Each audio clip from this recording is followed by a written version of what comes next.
Yo, what's going on, guys? Today I got a very special video for you. This is the top 50 rappers since 2016. Now, first of all, let me explain to you what I mean by that. This is only including rappers who have released their debut album in 2016 or later, so we will not see Kendrick or J. Cole on here. Their debut albums came out prior to that, and it does not include their work post that. This is only rappers who have debuted in the game since 2016. I'll look at the new generation, if you will. I'll look at the oncoming talent we're seeing in the scene. That's what I want to examine today. That's what I want to talk about, and that's what I want to show you guys who you should be looking at right now as popular names. Now, some things I want to note before we get into it. First of all, I haven't heard every single rapper to come out since 2016. I only included rappers that I've heard at least one album from. So, sorry, guys, sorry. And also, that does not have to be their debut studio album to specify. There are rappers on here who only have mixtape catalog, and that's okay, because this is, again, based around the debut album. So, important to clear up as well, we won't see rappers who are part of this new generation like Little Sims and Denzel Curry due to their debut studio albums coming out before 2016. Denzel's, surprisingly enough, is Nostalgic 64, even though it's not on streaming. That is still what is looked at and referred to as his debut studio album. So he is not here. That also means a rapper like Young Thug, who has been in the game, since 2014 or so, is on this list with his debut album being So Much Fun, released in 2019. Yeah, second of all, everything is taken into consideration with this list. This isn't based on one pure aspect. This is taking everything about these artists into consideration. Now, the two most important things to me in terms of this list are rapping ability and catalog. So yes, younger rappers who don't have as many albums out might be at a disadvantage, but also if they're really fucking great rappers and only have one album out, you'll see them high on this list. Obviously, everything's taken into account, but deciding factors for placement is rapping ability and discography. Two most important things to me. And finally, I'm gonna hit this now. The top 5 or 6 can be in any order depending on the day. I tried to even it out as much as possible with what I think my opinion is the most consistent with, but we are looking at a very elite list of rappers here. So the list as a whole could change day to day on certain placements, but one more thing and then we'll get on with it. This list is definitive. Everything I say here is a proven fact. You could look it up. There's no opinionated anything here. This is all cold, hard facts, guys. I am right always, no matter what. But yeah, let's talk about this fucking list, guys. I'm really excited. At number 50, we got G Herbo, and I'll say right now, Lil Durk's not on this list. I don't even think he was eligible. But if you want to talk about someone who is elevating and carrying the Chicago drill game, it is my man, G Herbo. Best to note, or most notable for his raspy delivery and his nasally fucking voice. Man, I love me some G Herbo. Albums I would recommend by him: PTSD and 25. Two super solid projects filled with bangers. With number 49, we are staying in the drill scene with Headie One. Took a little trip across the pond to talk about one of the best buzzing UK drill artists around. Had a big moment in the start of the 2020s with Only You freestyle with Drake. Really put him onto that, not just the map, but especially into the American market.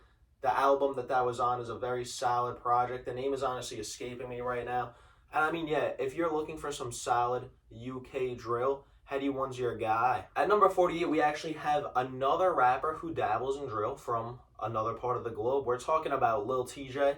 Lil TJay obviously isn't a primarily drill artist. If you've listened to his music, he is big on that New York auto-crooning sound that A Boogie put on for, and he's one of the best at it. His flows are great. Recently, projects are mid, but you go back to his first album, True to Yourself, that is honestly low-key a trap classic, concise track list filled with bangers. And Lil TJay is someone who in the future I could see slipping off this list due to weak output, but right now he's established a solid enough catalog, and he clearly has the ability. He just doesn't always bring it together. Now at 47, we have a rapper who wouldn't even be on this list if it wasn't for the album they dropped this year. We're talking about Jack Harlow, and of course we're talking about his newest album, Jackman. Jackman was a more mature, more introspective project from Jack. We see him rapping about real topics, and though he doesn't always go super deep into them, he actually has stuff to say and points to make. The production is better than any other album. And I mean, yeah, Jack Harlow's had his fair share of misses. Yeah, he's corny sometimes, but I think Jackman was a great showcase at the potential he has, and also it shows the skills he currently possesses as is, and it has me excited for his next drop, and I think his placement here is well deserved after what we saw on Jackman. Now, at 46, we have the queen of the Griselda record labels, Armani Caesar. Now, Armani is a rapper who, on her last two projects, I think is punching below her weight class. Like, the Liz 1 and 2 are both very solid projects, very good, but they're not peak, and Armani has more to offer. She is a great lyricist. Her delivery is so in your face. I'm better than you. I'm like that. She's really one of the best rappers in the underground scene right now, and I think she deserves more love, honestly. She's kind of slept on in the Griselda camp, partially because her albums do pale in comparison to everyone else's, but I know she's got that project in her.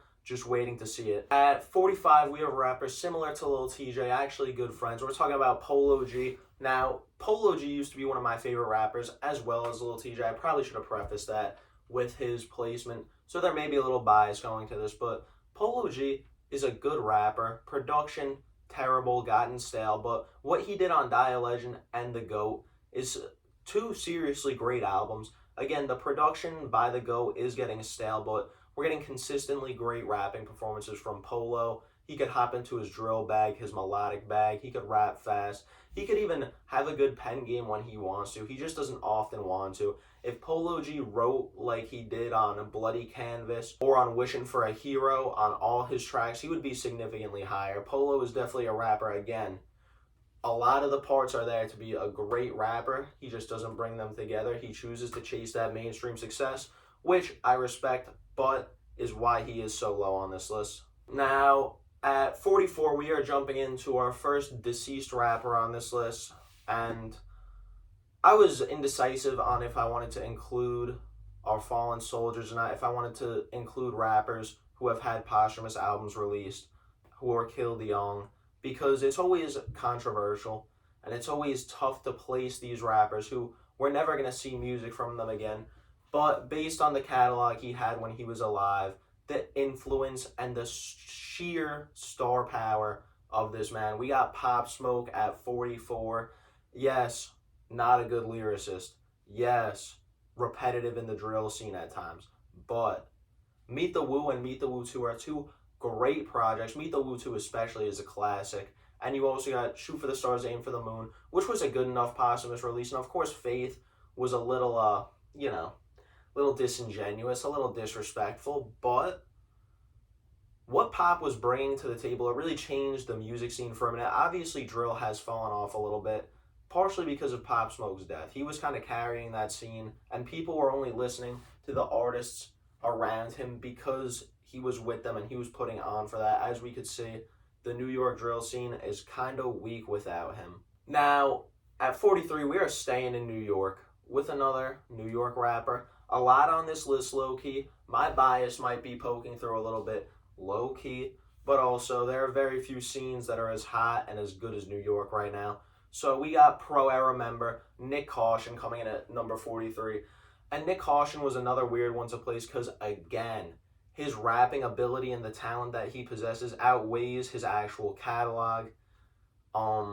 He's not someone I have that much in rotation anymore, so it was a little bit to play. I didn't know for sure where to place him, and I feel like if he does drop an album with what he could do, like his EP a couple years ago, man, I'm forgetting the name, but it's got Ma Familia with Michi Darko and Margot Robbie. I love that EP. If he could bring together a whole album like that, he could move on up, because his mixtape, Disguise the Limit, and his album, Anywhere But Here, are both weak to me for what I think he could do. Now, at 42, we have a true rap superstar to talk about, someone who has changed the game for the better and is still super prevalent in it. We're talking about Lil Uzi Vert. Now, I feel like a lot of people are going to be upset with how low this placement is. And obviously, like I said, rapping ability and discography are the two most important things to me. And to be honest, those are two of Uzi's weakest qualities, in my opinion. Yes, they are great singers, great with the melodies, super memorable bars all the time. But as a straight up rapper, Uzi isn't the best.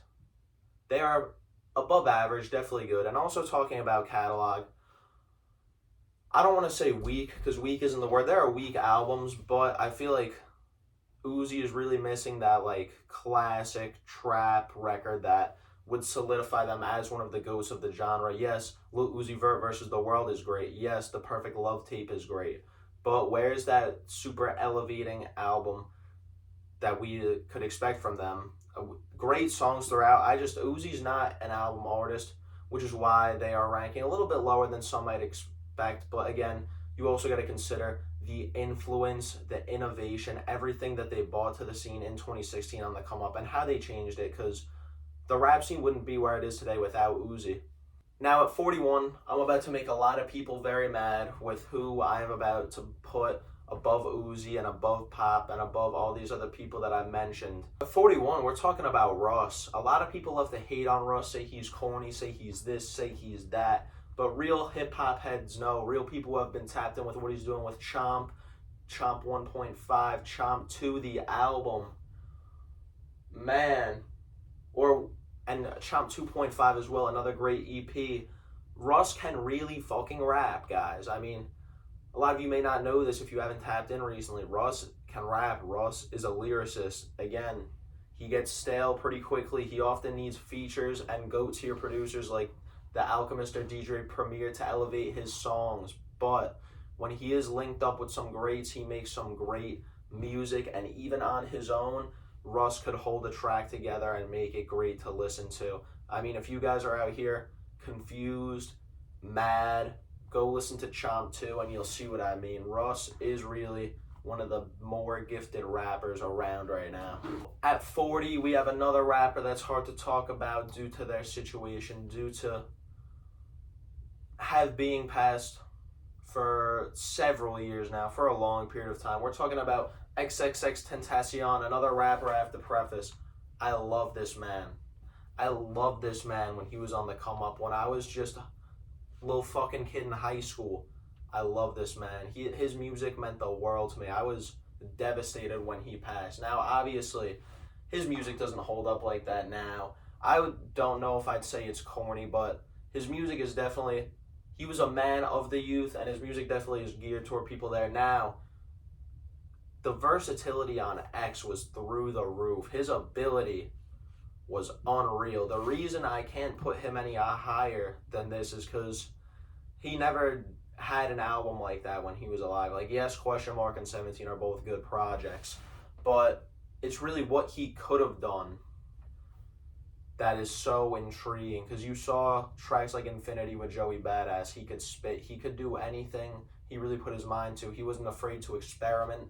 And based off the body of work he left us with, I really can't put him any higher. I don't want to have X being top 10, top 15 just based off ability when he's been dead for like 4 years now. You know, it's not quite fair to the other rappers in my opinion, but we do got to take a second to acknowledge the greatness and the star power that this man had. May he rest in peace. Same to Pop. Now, at 39, we're going to be going from a huge megastar to a more forgotten star, someone who took off in 2017 and hasn't even come close to seeing the same heights since.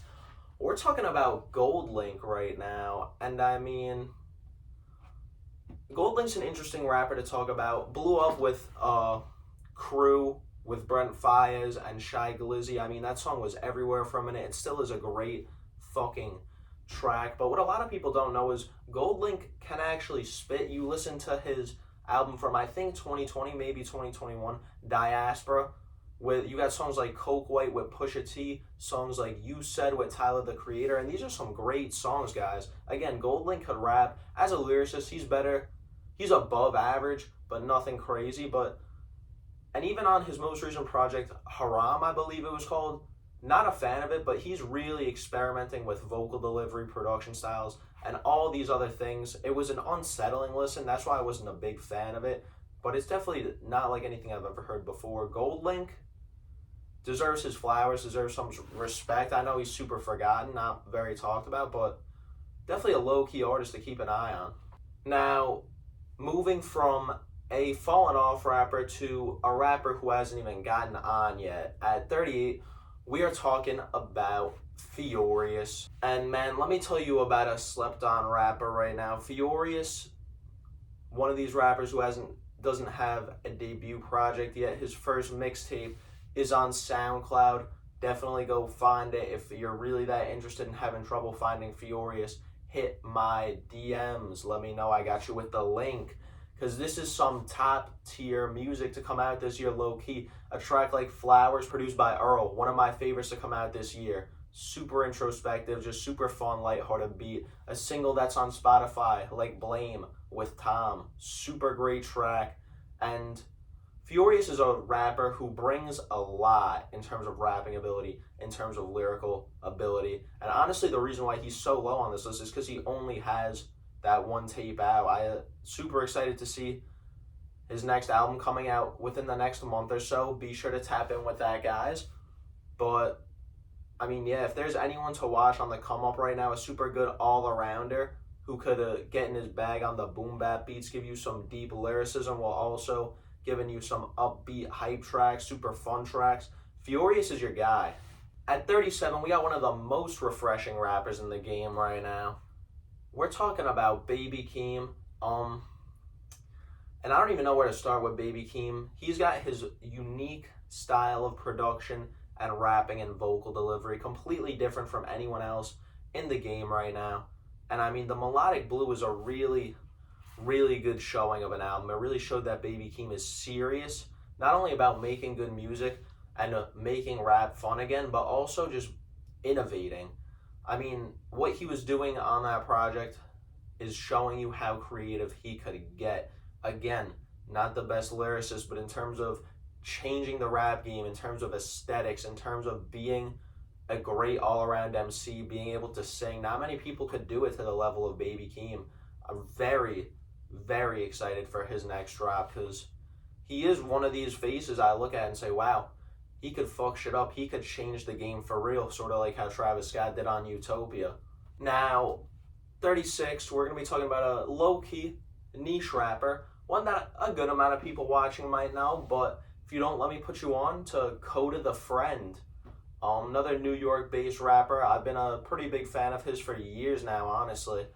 And yeah, he just makes super low-key, jazzy hip-hop. His rapping ability is solid. His lyrics, solid. Again, he's not going to give you any of the best, most profound shit you ever heard, but he's a little more than above average, I've even said. I'd say he's pretty great at rapping, pretty great as a lyricist. A big issue I have with him is he does get stale because he is always rapping over jazzy boom bap beats that are more subdued, more calm, never in your face. He makes the ultimate chill out vibe, relax music, to be honest. And he releases often, but it's really projects like To Kill a Sunrise with Static Selecta that put him above the rest, because on that project, and at the sequel they dropped this year, To See a Sunrise, I believe it's called. I don't know. I could be wrong, but both are super solid projects. They get a more energetic, little bit, maybe Static lit a fire on Dakota's ass and was like, listen, man, rap with some passion, because he is a more meditative rapper. But here he is going bar for bar. He is giving you that energy. And again, that's really what bumped him up on this list, is the fact that he is striving to be a more competitive, a more decorated MC. And you love to see that. I'm really, again, another rapper. Ready to see what's next from him too. At 35, we're talking about Lil Baby, and a lot of you guys are going to be mad to see him this high. I know it. Save your hate comments till the end. Save your applause, actually, because low-key I wanted to put him higher. But that's just because I love Lil Baby. I'm going to try to put my bias to the side, but as much as everybody hates, it's only me. And it was a big fat stinker there. I don't revisit that album at all. I'm going to keep it a fucking buck with you guys. But let's not forget about what he did on My Turn and the My Turn Deluxe and the years before that with Harder Than Hard, Harder Than Ever, solid projects. Lil Baby could rap. Very few rappers right now could hop on a track and flow as good as Lil Baby does. And there's no doubt about that. There's no even conversation about that. Really, Lil Baby is one of the best flowing rappers in the game. His breath control is crazy. His lyricism is mostly devoid of any substance. And again, that's why it's tough to put him any higher, because his ability is great. But man, Lil Baby, you really got to step up the writing, man. We need something more like The Bigger Picture. You drop an album talking like you were on The Bigger Picture, you'll get the fuck up on this list. I mean, Lil Baby was on the top of the world for a solid year or two before he dropped It's Only Me. And I really hope to see him return to those highs soon. He deserves it. At 34, we're going to be talking about a rapper who had a big moment last year with Learn to Swim, and that is Red Veil. Now, first of all, let me preface this with, Learn to Swim is overrated. I'm sorry. I fucking said it. A lot of people had this record top 5, top 10 of last year, and I was like, bro, what are you smoking? This album is great. I like Red Veil's rapping a lot. There's a lot of good standout tracks, and the production is really great throughout the album as well. Red Veil builds a cohesive soundscape, but it's just not all that. It's a great album, and I think it is Red Veil's best. I think it put him onto the map for sure. But this is not like a top tier album. Just because he's rapping about some personal shit doesn't mean it's the best. Because Red Veil, I feel like, often kind of screws himself over. I mean, a lot of the features I hear from him recently, I'm just disappointed. I just want more from him. And if he gives us that, if he really taps into the clear talent he has, he will. But his catalog thus far is underwhelming to me, to be honest. Not bad. It's still great. Red Veil's a great rapper, great lyricist, great producer. But I'm underwhelmed, to be quite frank. At 33, we have another rapper who is actually in the same position as Red Veil, so it'll keep my spiel a little shorter. But we're talking about Kenny Mason. Just did the 6 review for him, so I also touched on a lot of this there. But to summarize it, Kenny is versatile, could hop into trap bag, boom bap. He's heavy on the trap metal aesthetic, rage. He's very versatile. Sky is the limit. But that means he doesn't really have a sound of his own yet, and he's still finding it. He could rap slow very well. He could rap fast very well. His just technical ability is honestly great.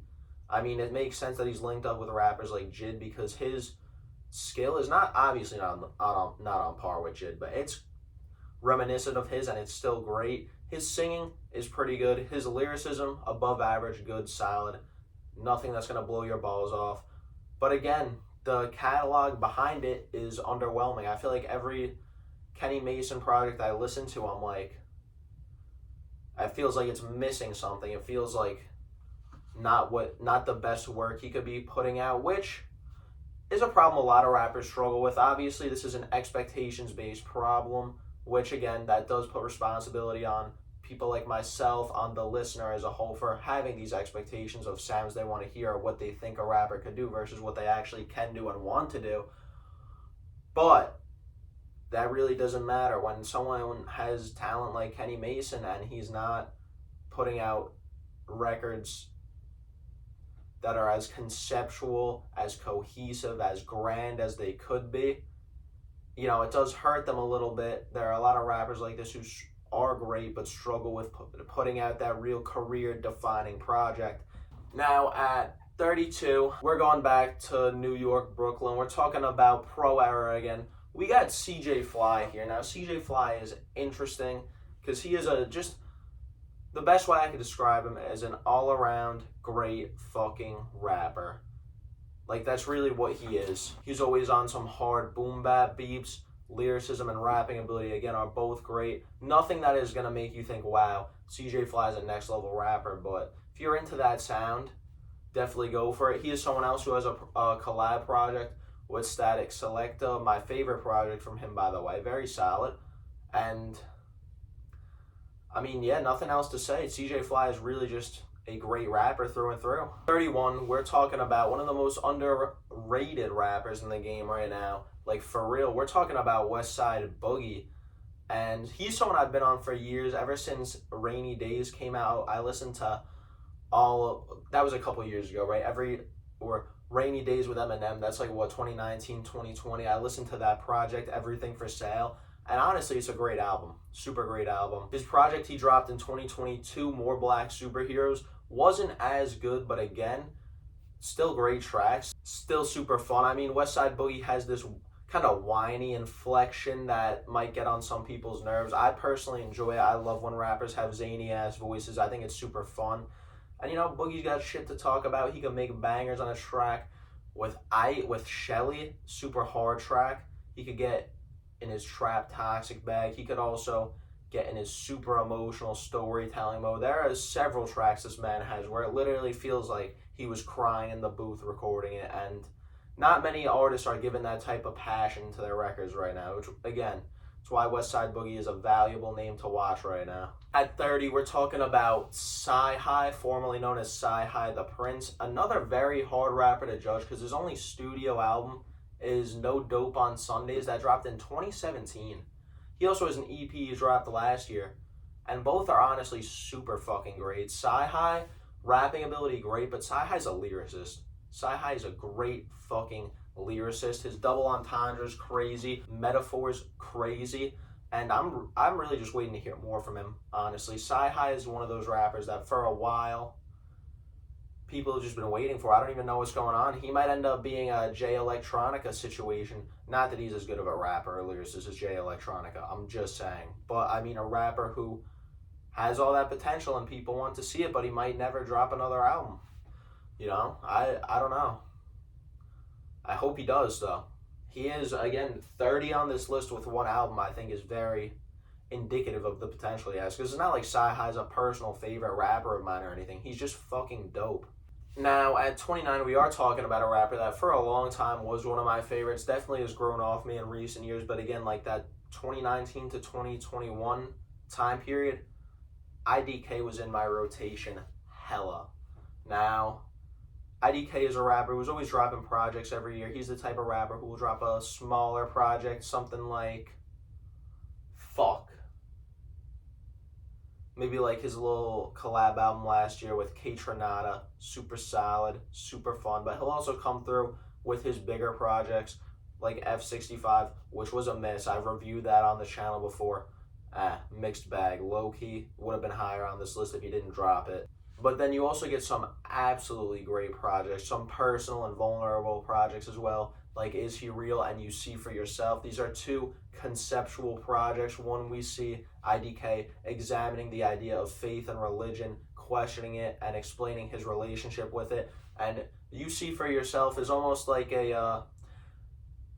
it's almost like IDK encapsulating a lot of stuff that happened in his life that he deems important and making him into the person he is. Some of this is the incredible success he's had, the determination he brings, but other of it is very deep trauma that he reveals in very surprising manners on the album that catches you by surprise, and it always keeps you in check. And I mean, he is putting all this effort in, and IDK is a rapper with a super solid skill set as well. At number 28, very controversial pick right here.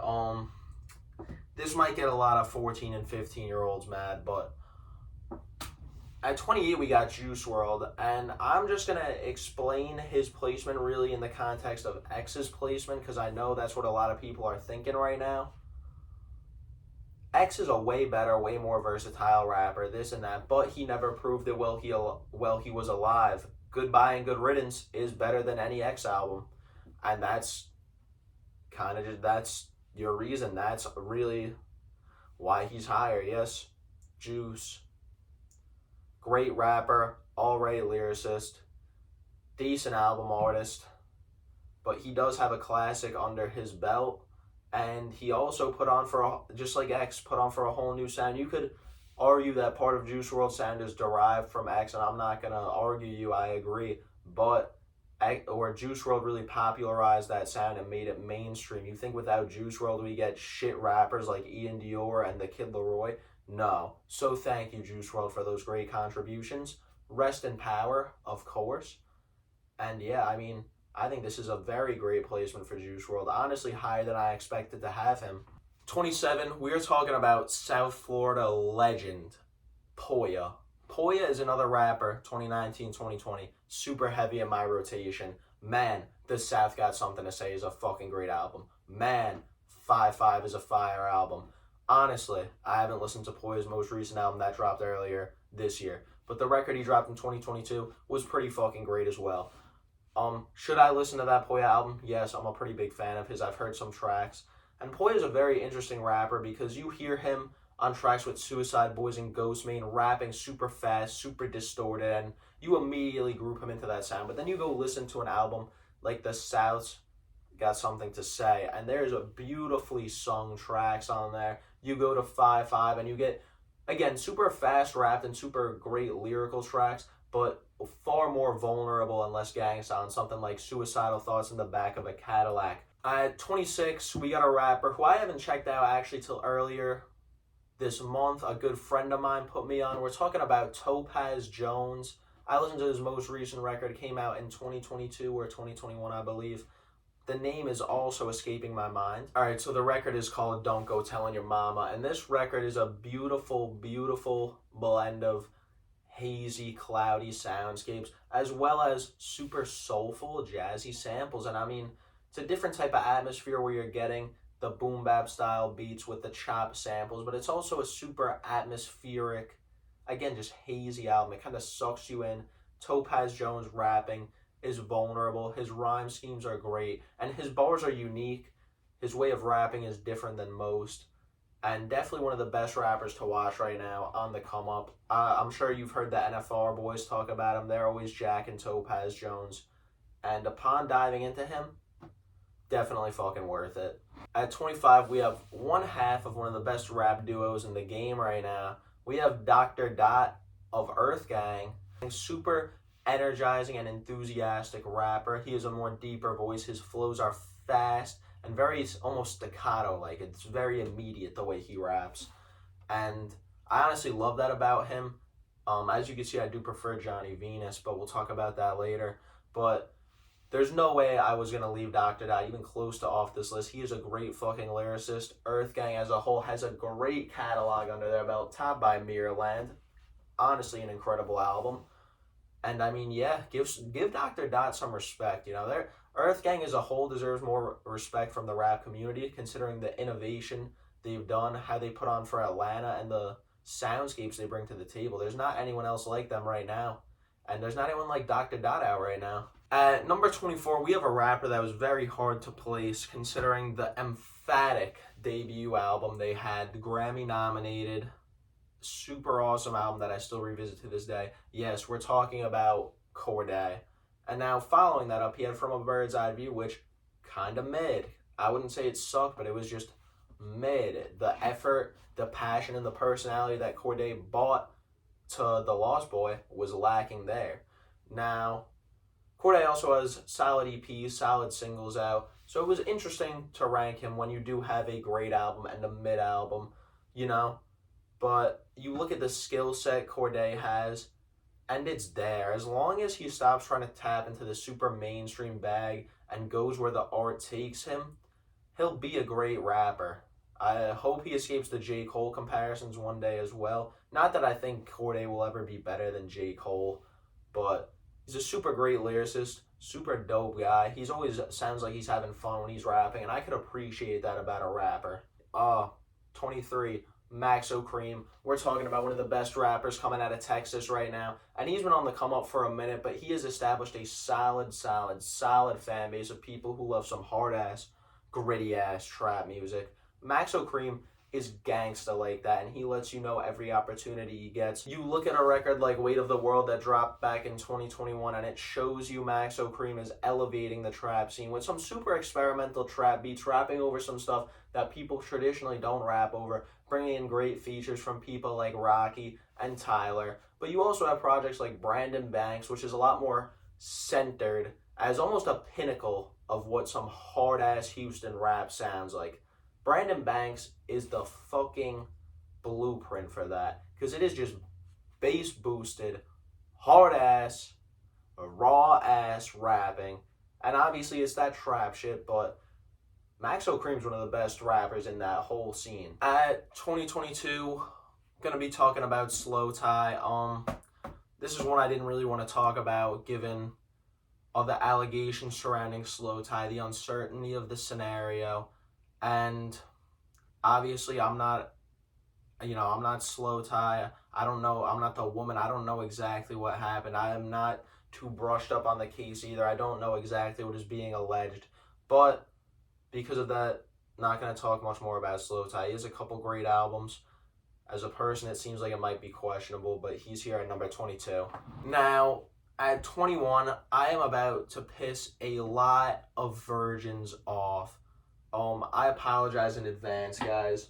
Don't cancel me, but at number 21, we have JPEG Mafia. Now, JPEG Mafia is overrated. This is going to be a long-ass recording, so I apologize. It's going to be a long-ass video, but for those of you guys who want to understand why I think JPEG Mafia is underrated or overrated, this is going to require like a 5-minute discussion. First of all, making experimental music, being experimental, does not equal good. It does not. It straight up does not equal good. Because yes, JPEG Mafia's production is great, and it's experimental as hell. But sometimes it is so off-kilter, so out there, it just doesn't sound good. It feels wrong. Sometimes I'm listening to his beats and I'm like, this just sounds like fucking noise. And I know some of you guys like that, and that's cool, but I'm not going to sit here and pretend to like it when I don't, because it's not good sometimes. There's also the fact that his albums, people praise his albums like they're crazy. There is sonic cohesion for sure, but there's not much narrative, conceptual cohesion, whatever. JPEG Mafia, as a rapper, is alright. His rapping ability is good. It's nothing crazy. He's better as a producer. His lyricism is actually solid. I think he's got fucking dope punchlines. I'm always laughing when I'm listening to JPEG Mafia. And don't get it twisted. I love me some Peggy. All My Heroes Are Cornballs is great. The song Macaulay Culkin, fire. Scaring the Hoes with Danny Brown, his best album in my opinion. LP, also great. Oh my god. What is it? Sick, Nervous, and Broke, that track? That's a fucking banger. I love that song. Because Peggy's got it like that sometimes, but he's undeniably overrated. A lot of people would have him like top 5 for rappers to come out in the last 15 years, and that's crazy to me. Because he's overrated by being experimental like a lot of people are. Sorry. But at 20, we're talking about Rich Brian. This is a great rap. I put Rich Brian at 20. Low-key just for the dramatic effect. I have a slew of rappers after this who people are going to be pissed are ahead of JPEG Mafia. But Rich Brian, first of all, is a way better rapper. JPEG Mafia always sounds a little uncomfortable when he's rapping. He sounds like he's not quite sure of himself. Rich Brian brings that confidence, and you get his first album, Amen, filled with bangers. You also get some nice storytelling guts on there, nice vulnerable cuts, and you're like, oh, this is a good project. Let's see what this kid has. And then he dropped The Sailor, and now, yes, he's been quiet since then, but The Sailor is honestly a beautiful album. Very few flaws to pick out. Rich Brian's rapping is great, and you see him just testing his hand on different sounds. You see him on the boom bap. You get him on a beautiful song track like Yellow with some beautiful fucking strings and piano, an absolute ballad of a song. You get radio hits like 100 Degrees. You get personal tracks like Drive Safe. Oh my god, what a beautiful song. And I mean, man, Rich Brian really is one of those rappers that is the full package right now. When is he going to return? Please. I've loved this man since he hopped on the scene. There's very few who are doing what he's doing. Tap in if you haven't. The Sailor is a personal favorite album of mine. It's fucking awesome. At 19, we're talking about Griselda Rookie, Rome Streetz. Now, Rome Streetz is the biggest example on this list of skills outweighing discography, because I've heard 3 albums by him. His collab with Ransom, which is great. His collab with DJ Modes, which is great. And Kiss the Ring with Strap last year, which is also great. Now notice, I didn't say any of these projects were amazing like I did about Scaring the Hoes. I don't know if I said it was amazing, but it fucking is. And The Sailor. Because we are now in territory of artists who have dropped amazing albums in their career. Now, Rome Streetz is here with these rappers without having dropped an amazing album, because he will. You know what I mean? Like, he will. Rome Streetz is top 7 skill-wise on this list, guys. Like, for real this time. Fucking awesome lyricist. One of the best out of Griselda's camps right now. And, again, Kiss the Ring was a really great album. It just wasn't It wasn't like a From King to a God or Burden of Proof. It wasn't one of these legendary moments. It was just a solid album that made me dive into Rome Streetz' catalog and made me excited to hear what else he got. Now, number 18 is a super interesting pick to talk about. It's Chance the Rapper. Now, here are the reasons why he was a weird placement for me. He's released his best work before his debut album, which is The Big Day. That is shit. B, I've never heard The Big Day. I'm just going based off what people said. So also, that doesn't even factor into this list, which is probably why he's maybe higher than some would think he should be. C, Chance the Rapper is an interesting rapper, as is. He's always making those goofy noises. And we get to like point E or whatever. He has classic mixtapes under his belt like Acid Rap and Coloring Book, which, mind you, I both think are overrated. Just a little bit. But it's really the uniqueness of Chance that makes me place him this high. There's no one in the world that sounds like Chance the Rapper. He is completely different than anything else in the rap game, and he exists in his own world. And also, Starline Gallery is going to be a great album if that ever drops. At number 17, we're about to talk about one of my favorite rappers right now. Guys, there's no... without further ado, let's talk about some fucking Playboi Carti, guys. At 17, obviously a trash fucking lyricist, guys. Probably the worst lyricist on this entire list, if we're being honest. But man, what this man could do with his voice, the creativity he brings into his music, the moody, encapsulating soundscapes he puts into his albums. There's no one else like Playboi Carti. Although there's a bunch of people like Playboi Carti right now, there's still no one else like Playboi Carti, because even his clones could never put together cohesive albums like he does. He's also the originator of this whole style. His sound is crazy. He's one of the most influential rappers out right now. He's just pure energy. Carti is at the top of his game. He is at the top of the industry right now as well. And he is one of the most important people in the game right now, the way he is changing it. He is paving the way for a completely new generation of sounds that might be trash, but hey, what he does won't be. At 16, we have Amine, another rapper that I personally love. Albums like Good For You, albums like Limbo really show the talents this man has. Super versatile rapper, could sing well, can rap well. We see him hop on some like glitch pop inspired beats on 2.5, another solid album. This man doesn't really miss on albums like that. And he's definitely a rapper who I think has not dropped his best album yet, but I'm waiting to see when he does. Limbo was a super vulnerable, personal, and cohesive experience. I think it's an excellent album. And I mean, yeah, Amine is really one of the most surprising rappers to come out. Everyone thought he was going to be a one-hit wonder with Caroline, but like, he's not. He hasn't seen those heights since commercially, but Amine has really went on to impress people with his abilities, and I'm one of those people. At number 15, entering the top 15 rappers who have debuted since 2016. We're in some elite territory right now, in my opinion, at least, because these are the 15 best rappers, in my opinion, to touch a mic since the year 2016, who have dropped their debut albums post-2016. So at 15, we got 21 Savage. Be mad. 21 Savage is better than JPEG Mafia. I believe that with my whole heart. Be mad. Again, I think 21 has one, maybe even two, actually maybe even three albums better than Peggy's best, at least on par with it. I would have to think about it more, but I'm not going to sit here and pretend like I am greater than I was. Savage Mode 2 and Her Loss are all not in the same score area as Scaring the Host, because they are. 21 Savage is one of the best rappers in trap right now. When he links with Metro, you'll get that menacing ass, hard-hitting ass trap that he is known for, but he could also rap super well. He could get personal and get introspective. He doesn't always, but he can. He rarely misses on feature verses. And I mean, again, he's someone who his lyrics aren't great, but they don't get tired out.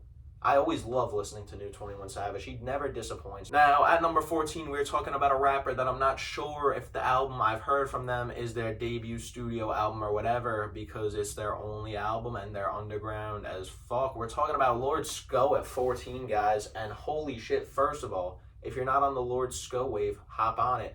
the best comparison I could give you is, or to at least his album Museum, the only album I've heard from him. I think the only one he has released. Honestly, I feel like it's kind of like the 2020s version of 1999 by Joey. Now, obviously, 1999 is better by a good little margin, in my opinion, but these are two great boom bap records from New York. 1999 is a bit more playful, a bit more gritty, a bit more raw, a bit more Joey having fun. Where I feel like Museum is a lot more polished, the instrumentals are a lot more pristine, and Lord Sko is just trying to prove to you that he should be taken super seriously as a rapper, that he is a super dope rapper, and he proves that on every single track on the album. His flows are incredible. He has a bar where he rhymes snuffleupagus, and it doesn't even sound, not only corny, it doesn't sound clunky. His flow is clean as fuck, and I mean, for that fact alone, I feel like 14 is a well-deserved spot for Lord Sko. At 13, we're talking about another not super popular, but another Griselda affiliate. We're talking about Mach-Hommy, or Mach-Hommy, I guess. Someone who's also weird for me to talk about because I haven't heard HBO or The Gat, which are two of his highest praised albums, but projects like Pray for Paris, albums like Balanced Show, Hot Candles that have released in the last couple of years really show me at least what Mach-Hommy's about. I'm excited to visit the rest of his catalog, I should say. But he is really in his own space, operating super underground, super low key. That's obviously his aesthetic as well. Meditative flows. Honestly, very similar rapper to Billy Woods in terms of rapping style. Very meditative, very bar heavy, bar centric. Just different production styles. A little bit more Griselda-esque, but still super subdued. At number 12, we return to the other half of Atlanta rap duo EarthGang. We're talking about Johnny Venus now. What really puts Johnny above Dr. Dot for me, because to be fair, lyrically, rapping ability-wise, they're very similar. They have the same catalog. But what it really is for me is Johnny Venus's vocal range and willingness to experiment on the track. You could see the influence of a rapper like Young Thug on him. He's always accentuating his vocals. He's often the EarthGang member tackling a chorus on a track. And I mean, yeah, it's really his ability to be a vocal anomaly that makes me put him this high. It's my favorite aspect of Johnny Venus. Just outside the top 10, on the outside looking in, we got signed to Drumwork, label by Conway the Machine. We are talking about Jay Skis. I'm sure you guys are tired of me praising this man, but I'm gonna keep doing it because Abolished Uncertainties is still one of the best albums to come out this year. Man, you want to talk about some gritty New York boom bap underground shit? If that is your shit and you haven't listened to Abolished Uncertainties yet, you're missing out. Jay Skis, one of the best lyricists in the game. Also, one of the best storytellers in the game right now. His sound is nothing new, but it is a beautiful, excellent rendition of the traditional hip-hop sound in 2023. Obviously very similar to Griselda, but his music feels a lot more authentic, to be honest. And that's because Jay Skis hasn't made it yet. One of my favorite aspects of Abolished Uncertainties is hearing him rapping on a track like $1 Million Dreams about how he hasn't been able to fulfill these dreams yet because he hasn't made a milli yet. And it's like what J. Cole said that one time, like, we're not getting enough tracks up from the broke rapper perspective because people are afraid to admit it. And Jay Skis is out here not necessarily owning being broke. I'm not going to sit here and call Jay Skis broke because I'm sure he's not. I'm sure he's getting his bag right now. But that type of vulnerability and honesty is cool in music, and I appreciate Jay Skis for it. Boys, we are at the top 10, and at number 10, we're talking about Mavi. Mavi is an interesting rapper to talk about. Style very derived from Earl Sweatshirt, very influenced by Earl Sweatshirt. And Mavi's a great rapper, guys. He is, again, one of the best lyricists on this list, undoubtedly. Projects like Let the Sun Talk show that off. And we do see there is multiple sides to Mavi. Let the Sun Talk is far more brutally honest, like emotional. The production is far grittier and more experimental. And we also get albums like Laughing So Hard It Hurt that dropped last year, which actually sees Mavi tackling a more calm, subdued, almost even with some trap drums on a beat. He's not putting as much emotion. It's a lot more of a chill just super chill album. I feel like it's almost a companion piece to Let the Sun Talk, where it's like Laughing So Hard It Hurts is kind of like the more like closure, like moving on with the trauma that he has to deal with and live with, but in a positive way, similar to how I feel about Sick by Earl Sweatshirt, where it's just very healing album almost. And man, yeah, Mavi is one of those rappers to watch right now, guys. I saw him in concert a few months ago. Fucking dope show. Now, as you can see, we're already in elite territory, but that just continues with Saba at number 9. This Chicago rapper is not riding any trends. One of the most unique rappers out there. You think of an album like Care For Me, which is absolutely amazing. One of the best projects to come out of the last decade. Super emotional, vulnerable. Some of the best songwriting probably ever. I mean, you look at tracks like Prom King. I mean, Saba's best quality is his storytelling. The reason why he isn't higher is because we haven't seen him reach this high again. Obviously, his album last year, Few Good Things, holy shit. Few Good Things was a great album as well, but it was just a deviation from the super neurotical Saba that I got used to. And again, it was great to see this more healing album, this more lighthearted, fun album. It just pales in comparison to Care For Me, and does make me question whether that was lightning in a bottle or if he's really got it like that.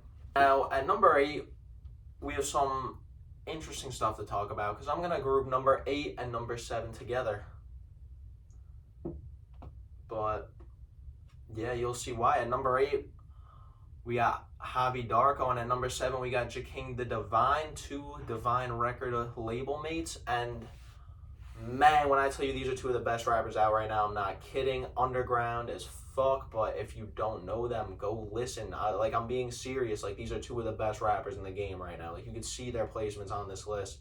Last year, Javi Darko dropped 111, which was one of the best albums to come out that last year. In terms of narrative, conceptual storytelling albums, 111 is excellent. We see Javi grieving with the loss of his father, and just reflecting on himself, his past, his traumatic past, drawing connections between then and him now. We see him again grieving through the loss of his father, connecting arbitrary times on a clock like 111 to his passing. And every single verse, Javi is putting his heart into it. You could hear the passion, and man, it's great. Now, we get to Jaking the Divine, who has great projects under his belt like Black Sun Zoo, like Parables of the Sowers. And the thing about Jaking is his vocabulary is honestly, genuinely already on a Lupe Fiasco, MF Doom, Nas level. No bap.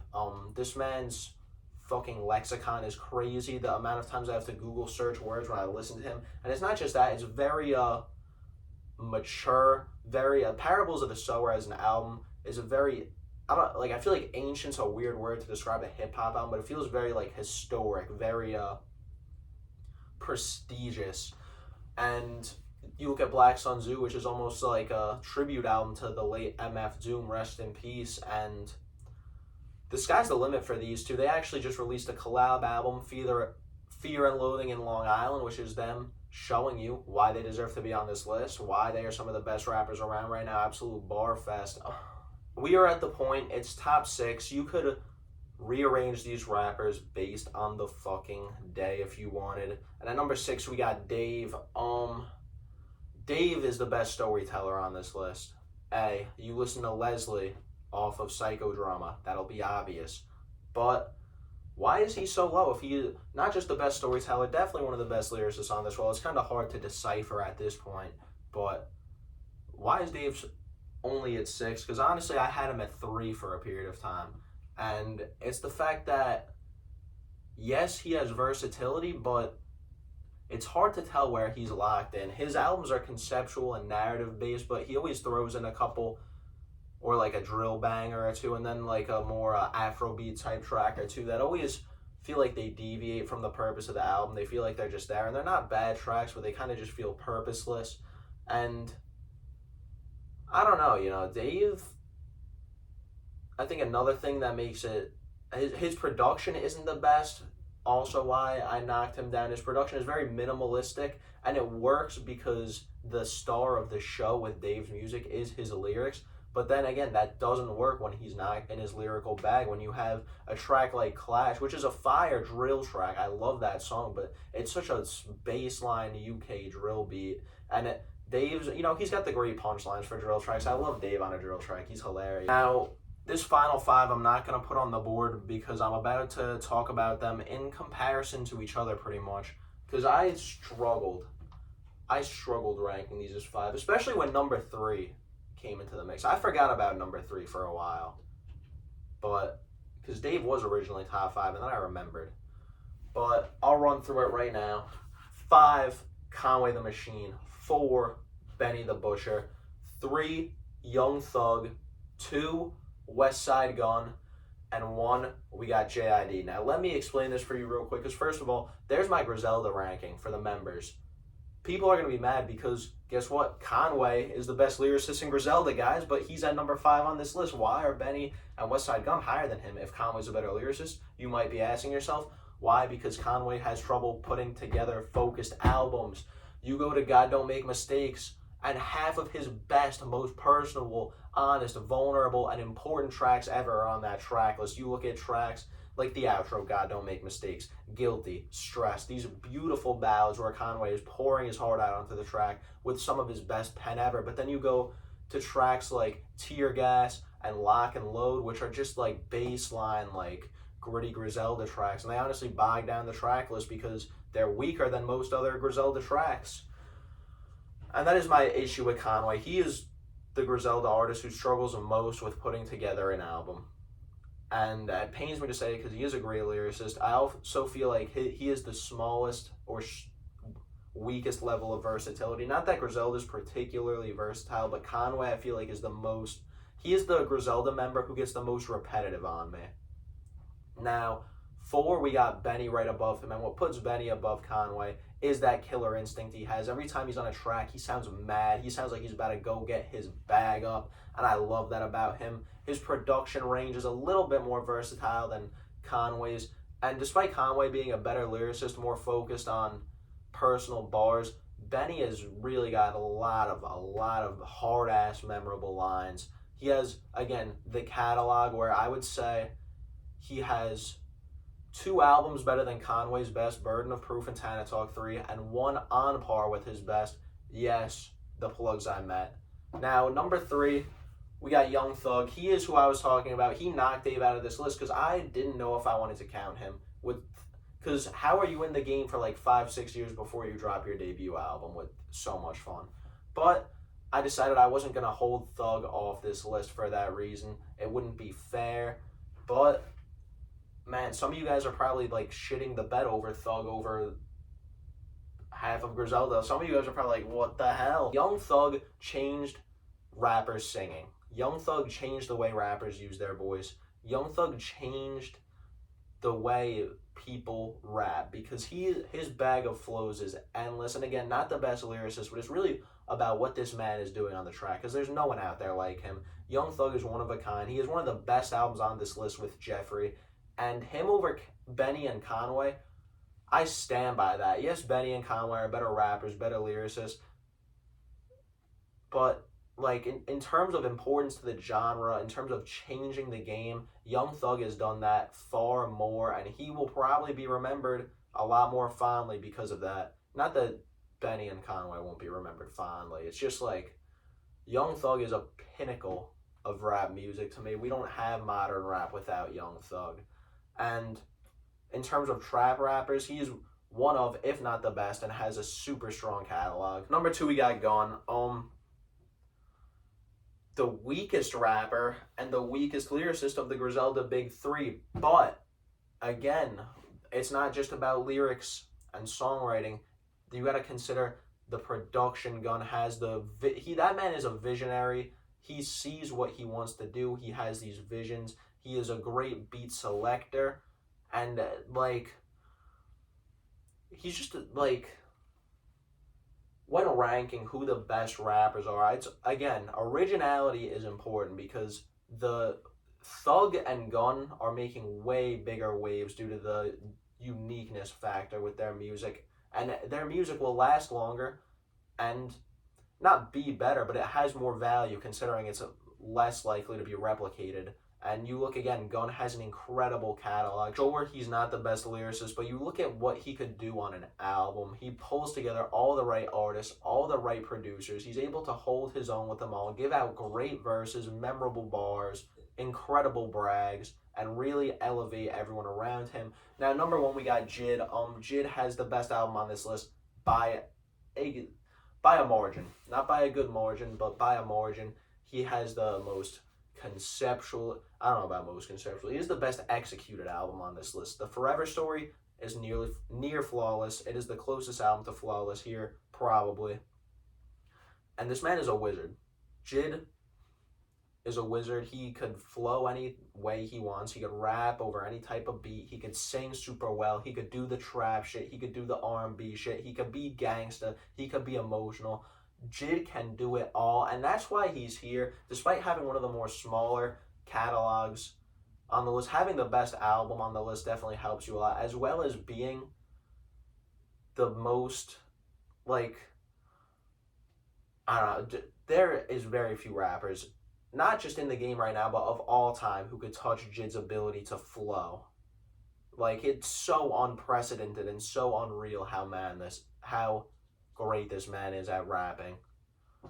But yeah, that is the top 50 rappers who have dropped their debut album since 2016. Interesting list. I had a good time making it.